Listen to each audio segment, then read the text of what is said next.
الحمدللہ الحمدللہ الحمدللہ نحمدہ ونستعینہ ونستغفرہ ونؤمن بہ ونتوکل علیہ ونعوذ باللہ من شرور انفسنا ومن سیئات اعمالنا من یہدہ اللہ فلا مضل لہ ومن یضلل فلا ہادی لہ ونشہد ان لا الہ الا اللہ وحدہ لا شریک لہ ونشهد أن سيدنا وحبيبنا ونبينا ومولانا محمدا عبده ورسوله بسم الله الرحمن الرحيم عن سهل بن سعد قال استعمل على المدينة رجل من آل مروان قال فدعا سهل بن سعد فأمره أن يشتم عليا قال فأبى سهل فقال له أما إذا أبيت فقل لعن الله أبا تراب نعوذ بالله من ذلك فقال سهل ما كان لعلي اسم أحب إليه من أبي تراب وإن كان ليفرح إذا دعا بها فقال له أخبرنا عن قصته لما سمع أبا تراب قال جاء رسول الله صلى الله عليه وسلم بيت فاطمة سلام الله عليها فلم يجد عليا في البيت فقال أين ابن عمك فقالت سلام الله عليها كان بيتي وبيني وبينه شيء فغاضبني فخرج فلم يقل عندي فقال رسول الله صلى الله عليه وسلم لإنسان انظر أين هو فجاء فقال يا رسول الله صلى الله عليه وسلم هو في المسجد راقد فجاء رسول الله صلى الله عليه وسلم وهو مضطجع قد سقط رداءه أن سقط فأصابه تراب فجعل رسول الله صلى الله عليه وسلم يمسح عنه ويقول قم يا أبا تراب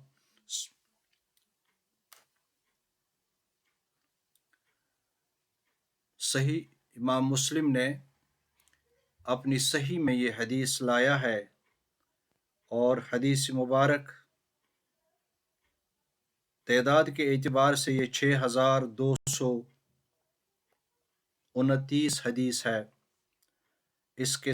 راوی جو ہیں وہ ہیں سہل بن سعد رضی اللہ تعالی عنہ۔ سہل بن سعد بچپن میں 5 برس کا تھا جب وہ مسلمان ہوا، تب جب وہ رسول اللہ صلی اللہ علیہ وسلم کی زیارت اس کی ہوئی تھی۔ سہل بن سعد 15 سال کا تھا جب اس دنیا سے رسول اللہ صلی اللہ علیہ وسلم رحلت فرما گئے۔ سہل بن سعد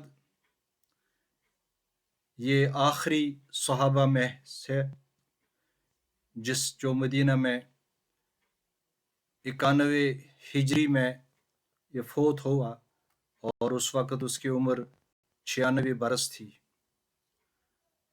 تو محدثین لکھتے ہیں کہ یہ آخری صحابی تھا، بلکہ کیونکہ اس نے کہا کہ لوگ جوک تر جوک اس کے پاس احادیث سننے کے لیے آتے تھے اور یہ فرمایا کرتا تھا جب میں مروں گا تو پھر حدیث سننے کے لیے کہاں جائیں گے لوگ۔ تو اس سے یہ پورا پتہ چلتا ہے کہ حضرت سہل بن سعد یہ آخری صحابی ہے جن میں سے یہ مدینہ منورہ میں اور اس کے بعد مدینہ صحابہ کی بار سے فارغ ہوا، خالی ہوا۔ یہ روایت فرماتے ہیں کہ ایک شخص بنو آل مروان کا ایک شخص، اس نے نام نہیں لکھا ہے ادھر بتایا، آل مروان،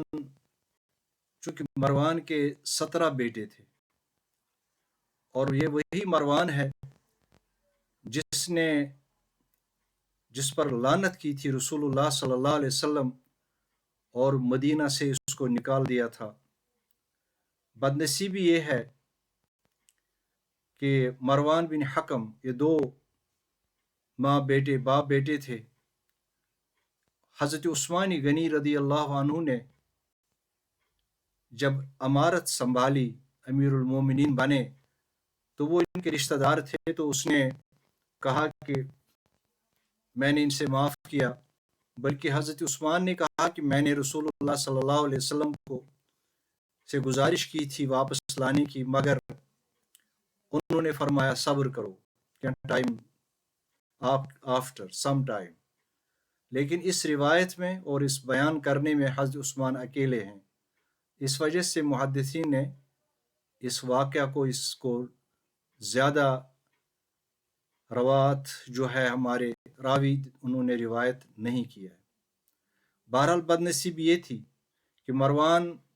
سیکرٹری بن گیا حضرت عثمان غنی رضی اللہ عنہ کا، اور اسی نے وہ تحریر چینج کر دی جو اصل وجہ بنی حضرت عثمان غنی رضی اللہ عنہ کی شہادت، اور پھر شیعہ ازم ایک نیا دوسرا اسلام، شیعہ مسلم جو کہتے ہیں ان کو شیعہ اسلام، ان کو ایک موقع ملا، کیونکہ منافقین جو یہ ویٹ کر رہے تھے اور یہ سافٹ کارنر دیکھ رہے تھے کہ کہاں کہاں ہم جا کر رسول اللہ صلی اللہ علیہ وسلم پر وار کریں، لہٰذا انہوں نے وار کیا، عثمان غنی رضی اللہ عنہ کو شہادت اس کو پہنچائی، اور پھر حالات امت مسلمہ کے دگرگون ہیں، اور ابھی تک اور قیامت تک یہ فتنہ برپا ایسا ہوا جس کو ہم کچھ بھی سالو نہیں کر سکتے ہیں۔ تو یہ وقت ایسا آیا اہل بیت پر سختی سے۔ سہل بن سعد کہتے ہیں کہ اہل مروان کا ایک نمائندہ یا گورنر مان لیں آپ مدینہ میں آیا، اس نے سہل بن سعد سے اس کو بلاوا بھیجا۔ سہل بن سعد جب گیا تو سہل بن سعد کو اس نے کہا کہ اس نے حکم کیا، اس کو سعد بن سہل کو اس نے حکم کیا، حکم دیا کہ سیدنا علی رضی اللہ عنہ کو گالی دینے کا، سب و شتم کرنے کا۔ اس نے سہل بن سعد کو حکم کیا کہ آپ حضرت علی علیہ الصلاۃ والسلام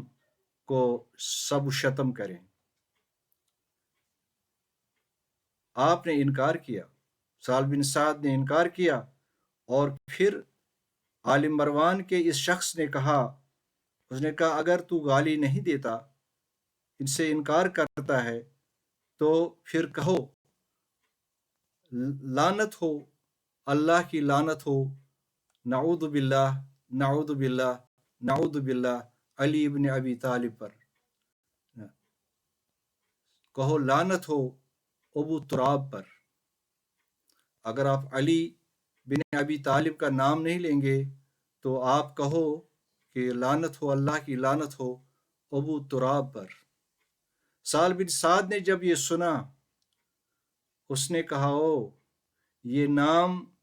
سب سے زیادہ پسندیدہ نام ہے جس کو حضرت علی علیہ السلام پسند کرتے تھے، فخراً،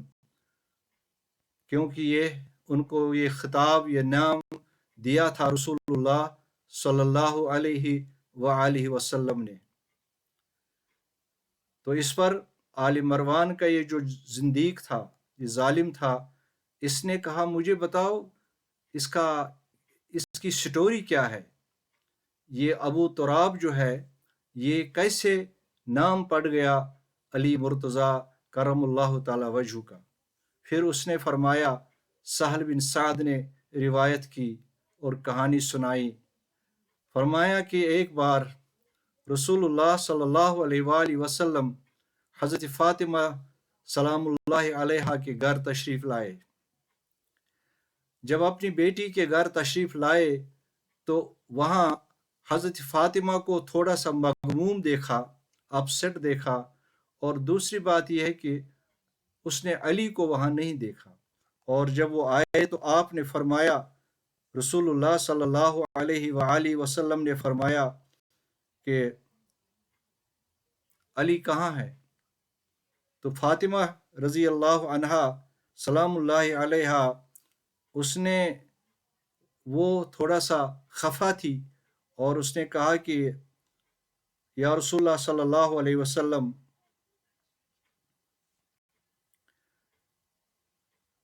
بینی و بینہ، اس کے درمیان اور میرے درمیان کچھ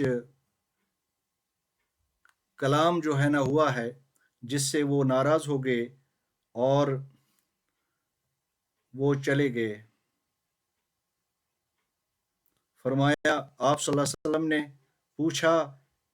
تیرے چچا کا بیٹا کہاں ہے، علی کہاں ہے؟ وہ بولیں مجھ میں اور ان میں کچھ باتیں ہوئی، وہ غصے ہو کر چلے گئے۔ تو رسول اللہ صلی اللہ علیہ وسلم نے کسی شخص کو وہاں دیکھا اور اس کو فرمایا کہ جاؤ علی دیکھو یہ علی علیہ السلام کہاں ہے۔ وہ گیا اور اس نے دیکھا علی رضی اللہ تعالی عنہ مسجد میں سوئے ہوئے ہیں اور ان کے جسم سے کپڑے اتر چکے ہیں تھوڑے سے، اور اس میں مڈ اور اس میں گرد و غبار سا جسم پر پھیلا ہوا ہے، ان کے سر مقدس پر، گردن پر۔ تو رسول اللہ صلی اللہ علیہ وسلم نے جب دیکھا تو انہوں نے یہ گرد ان کے جسم مبارک سے چھانٹنے کی کوشش کی، چھانٹتے رہے اور کہا کم یا ابا تراب، کم یا ابا تراب، مٹی والے کم یا ابا تراب، کھڑے ہو جاؤ، ابو تراب کھڑے ہو جاؤ۔ فرمایا کہ اس کے بعد ابو تراب جو بھی کہتا تھا تو علی اس کے ساتھ خوش ہوتا تھا اس نام کے پکارنے سے۔ یہ سہل بن سعد کی جو روایت ہے، یہ سہل بن سعد یہ آج کل اس زمانے میں ہم دیکھتے ہیں، ہمارے اس وقت میں کچھ ناسبی لوگ ہیں، ان میں سم لوگ وہ بھی ہیں جو کہتے ہیں کہ وی آر اہل حدیث، وی آر اصحاب الحدیث۔ ان میں بھی سارے نہیں ہیں، بہر کچھ علماء ان میں سے ناسبی علماء ہیں جنہیں علی کرم اللہ تعالی وجہ کی ضد ہے اور ان کے خلاف وہ بکواس کرتے رہتے ہیں۔ خاص طور پر پاکستان میں کچھ علماء ہیں اور وہ اپنے آپ کو اہل حدیث کہتے ہیں اور وہ اہل بیت کے دشمن ہیں۔ نام ہم اس وقت نہیں لیں گے، لیکن وقت پر سب لوگوں کو پتہ ہے، سب لوگ ان کو جانتے ہیں، اور میں نے بعد میں ان کو جانا، پہلے میں ان سے واقف نہیں تھا۔ تو وہ کہتے ہیں، عجیب سی بات یہ کہتے ہیں، وہ کہتے ہیں کربلا تو ہوا ہی نہیں ہے، کربلا ہوا نہیں ہے۔ امام حسین علیہ السلام وہاں سے جا رہے تھے تو انہوں نے جب دیکھا کوئی اجنبی شخص یہاں سے گھوم رہا ہے تو وہ ڈاکو وغیرہ تھے، تو انہوں نے ان کو پکڑ لیا اور سوچا کہ ہم اس کو مار دیں گے اور پیسے ویسے لے لیں گے۔ اللہ اکبر۔ یہ امام عالی مقام کے بارے میں ان کی یہ ہے کہ کربلا ہوا ہی نہیں ہے۔ معاویہ کو بچانا اور یزید کو بچانے پر یہ کہانیاں گڑی جاتی ہیں، حالانکہ یہ بالکل یہ سب دنیا جانتی ہے،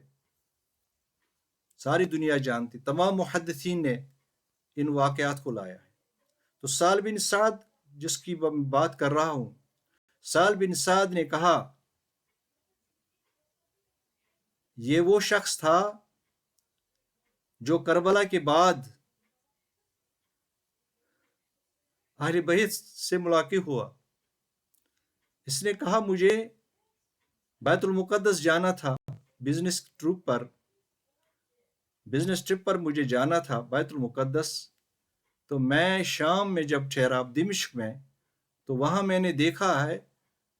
بڑی تیاریاں ہو رہی ہیں، کچھ ایسی حالت ہے جیسے کہ کوئی عید یا کوئی بڑا فیسٹیول ہو جس کے لیے لوگ تیار تھے اور وہ خوش ہیں منانے کے لیے۔ تو میں نے جب دیکھا تو میں نے پوچھا کہ واٹ ہیپن ہیئر، کیا بات ہے؟ میں اکثر آتا ہوں یہاں، مگر آج کوئی نئی بات میں دیکھ رہا ہوں مگر مجھے پتا نہیں ہے۔ انہوں نے اس سے کہا کہ تم کون ہو؟ اس نے کہا میں سہل بن سعد ہوں اور میں صحابی رسول ہوں صلی اللہ علیہ وسلم۔ میں نے ان کے ساتھ زیارت ان کی میں نے نمازیں پڑھی ہے ان کے پاس، ان کے پیچھے۔ انہوں نے کہا اچھا تو آج آپ کو یہ نہیں پتا؟ ادھر دیکھو اوپر قافلے میں جا رہا ہے نیزے پر سر مقدس سے امام علی مقام حضرت امام حسین علیہ الصلاۃ والسلام، ان کا سر مقدس نیزے پر۔ اور اس نے دیکھا مستورات، ان کو دیکھا کہ وہ اونٹوں پر ہیں۔ تو یہ نزدیک گیا تو ایک بیٹی تھی، اس بیٹی سے اس نے کہا کہ من انتی، اور پہلے اس نے اپنا تعارف کروایا۔ اس نے کہا میں سہل بن سعد ہوں، میں رسول اللہ صلی اللہ علیہ وسلم کا غلام ہوں، صحابی ہوں۔ تو اس بیٹی نے کہا کہ میں سکینہ ہوں، امام حسین علیہ السلام کی بیٹی ہوں، میں چھوٹی بیٹی جو تھی۔ تو اس نے کہا اگر کوئی حکم ہے مجھے کوئی حکم دے دیں، میں کوئی کام آ جاؤں۔ تو امام علی مقام کی اس بیٹی نے کہا حکم تو نہیں ہے، آپ یہ کرو کہ یہ آگے جو یہ لوگ امام علی مقام کا ساری مقدس جو اٹھائے ہوئے ہیں نیزوں پر، ان کو کہو ذرا آگے چلو، کیونکہ یہاں لوگ آتے ہیں، یہاں ہماری بہنیں ہیں، بیٹیاں ہیں، اور وہ لوگ ان کی طرف دیکھتے ہیں تو ہمیں اچھا نہیں لگتا۔ یہ سعادت تھی، اور یہ تھا اہل بیت کا پردے کے بارے میں اتنا سٹرکٹ تھی وہ پردے کے بارے میں، کہ وہ کون سا اتنا بہت برا ساتھ تھا جس میں وہ دیکھ رہے ہیں اپنے بابا کا سر مقدس ان کے ساتھ، اور کربلا سے آ رہے ہیں، سارا کچھ انہوں نے دیکھا ہوا ہے، اور یہاں پھر بھی وہ پردے کے قائل ہیں اور پردے کے پابند رہے۔ تو یہ سہل بن سعد ہی ہے۔ اس نے کہا میں گیا اور میں نے 400 درہم یا زیادہ کم میں نے دے دیا ہے ایک شخص کو جو سر مقدس امام حسین کا جو لے جا رہا تھا، اس کو میں نے کہا ذرا دور رہو، یہاں مستورات ہیں، بیٹیاں ہیں یہاں، ذرا دور رہو۔ اس نے پیسے لے لیے مجھ سے اور پھر میری بات مان لی اور وہ ایک سائیڈ پر چلا گیا۔ جو لوگ یہ کہتے ہیں کہ کربلا ہوا ہی نہیں ہے، تو وہ اس سہل بن سعد کا یہ ایک صادق ثقہ راوی حدیث ہے، اور جس نے یہ ساری سچویشن، ساری سٹوری جو ہے اس نے اپنے آنکھوں سے دیکھی ہے۔ تو یہ مرتدین جو اپنے آپ کو حدیث کے ماننے والے کہتے ہیں، وہ مرتدین کس طرح چھپائیں گے یہ چیزیں امیر شام کو بچانے کے لیے؟ امیر شام بچے گا نہیں، نہ یزید بچے گا، نہ امیر شام، نہ وہ لوگ جو ان کے ماتحت تھے، زیاد، عبداللہ بن زیاد، ابن زیاد، یہ سارے جو ہیں۔ اور یہ تو بالکل واقع تمام تواریخ یہ لکھتے ہیں کہ جب حسین کو شہید کرنا تھا تو وہاں انہوں نے گورنر چینج کر دیا اور ابن زیاد کو وہاں گورنر بنایا، اور وہاں جو اس سے پہلے گورنر تھے وہ صحابی رسول تھے، ان کو ہٹا کر ابن زیاد کو گورنر بنایا کہ پتہ تھا ان کو کہ شہید کرنا ہے امام علی مقام کو۔ اللہ تعالی ہمیں توفیق عطا فرمائے سچ بولنے کی۔ لعنت اللہ علی الکاذبین۔ رسول اللہ صلی اللہ علیہ وسلم نے فرمایا، اخبرکم عطرتی اہل بیتی، میں تمہیں خبردار کر رہا ہوں اپنے اہل بیت کے بارے میں۔ اور آپ نے فرمایا غدیر خم میں، ترکت فیکم ثقلین، میں نے دو بڑی بھاری چیزیں میں تمہیں دے کر جا رہا ہوں، کتاب اللہ و عطرتی و اہل بیتی، اللہ کی کتاب یہ رسی ہے، جس نے اس کو پکڑ لیا اور اس کا آخری سرا جو ہے وہ عرش مجید کے ساتھ ہے، بیت المعمور کے ساتھ ہے۔ جس نے قرآن کو پکڑ لیا وہ کبھی گمراہ نہیں ہوگا۔ اور اسی طرح فرمایا، عطرتی، میرے صحابہ، یہ حدیث ثقلین مشہور و معروف ہے، ہزاروں سینکڑوں صحابی اس کے راوی ہیں، اور دنیا جانتی ہے، چاہے سنی ہو چاہے شیعہ ہو، سب اس حدیث کو جانتے ہیں۔ اور اس سے یہ ثابت ہوتا ہے صرف 50 سال کے بعد ہی رسول اللہ صلی اللہ علیہ وآلہ وسلم کی اولاد کو کربلا میں ذبح کیا گیا، ابھی زیادہ دیر نہیں ہوئی تھی، 50 سال ہی ہوئے تھے، جبکہ رسول اللہ صلی اللہ علیہ وسلم نے بار بار یہ فرمایا تھا، اہل بیتی اہل بیتی، اذکرکم، میں تمہیں یاد دلاتا ہوں میرے اہل بیت کے ساتھ ان پہ رحم کرنا، ان کے خلاف نہیں ہونا۔ اور آج بھی ہمیں یہ دیکھنے کو ملتا ہے۔ انہوں نے فرمایا کہ علی سے بغض نہیں رکھے گا مگر منافق، علی سے دوستی نہیں کرے گا مگر صرف مومن۔ تو آج بھی اب دیکھتے ہیں جو اپنے آپ کو لمبی داڑیاں ہیں اور حدیثوں کے ماننے والے کہتے ہیں، جب ان کے سامنے علی کا ذکر کریں گے علیہ السلام، ان کے تیور بدل جاتے ہیں، ان کے چہرے کا رنگ بدل جاتا ہے۔ وہ ثابت کرتے ہیں کہ وہ they are hypocrites, they are not Muslim, true Muslim, hypocrites۔ اور اللہ تعالیٰ کی لعنت کاذبین پر۔ اللہ تعالیٰ ہم سب کو توفیق عطا فرمائے اہل بیت کو پہچاننے اور اہل بیت کے احکام اور ان کے فرمان پر عمل کرنے کے لیے۔ اللہ ہمیں ہدایت فرمائے، آمین یا رب العالمین۔